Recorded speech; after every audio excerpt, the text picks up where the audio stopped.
Iginiit ni Ukrainian President Volodymyr Zelensky na nagbubunga na ang Ukrainian long-range sanctions sa Russia. Nakararanas na umano ng malaking pagkalugi ang Russia matapos tamaan ng mga pag-atake ng Ukraine ang mga oil refinery, oil depot at energy facilities ng Moscow. Ayon pa kay Zelensky, umaabot na sa 10% ang ibinaba ng oil refining capacity ng Russia sa loob lamang ng ilang buwan. Тільки цими місяцями мінус 10% російської нафтопереробки. Важливо також відзначити, що російські нафтові компанії змушені зупиняти свердловини.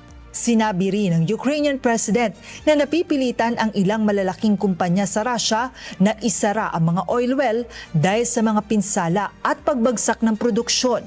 Ayon sa Ukraine, may isang Russian oil company pa na umano'y nagsara ng halos 400 oil wells, bagay na itinuturing nilang malaking dagok sa industriya ng langis ng Moscow. Ipinaliwanag ni Zelensky na mas mahirap para sa Russia na muling paandarin ang mga isinarang oil wells kumpara sa ibang oil-producing countries.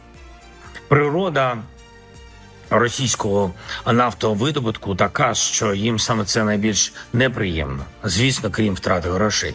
Malaking issue para sa Russia ang pagkalugi sa langis dahil labis na nakadepende sa export ng oil at gas ang ginagamit na pondo ng pamahalaan. Gayon din ang gastusin sa pagpapatuloy ng digmaan sa Ukraine.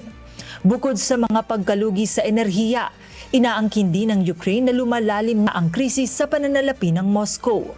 Ayon kay Zelensky, umaabot na sa halos $80 billion ang federal budget deficit ng Russia sa unang 5 buwan pa lamang ng taon, na mas malaki pa kaysa sa inaasahang deficit para sa buong taon. Sinabi rin niya na ilang mga rehiyon sa Russia ang malapit ng mabankrupt dahil sa bigat ng gastusin sa digmaan. Зараз в них вже значна кількість регіонів у стані банкрутства, і Путін веде до банкрутства Росії.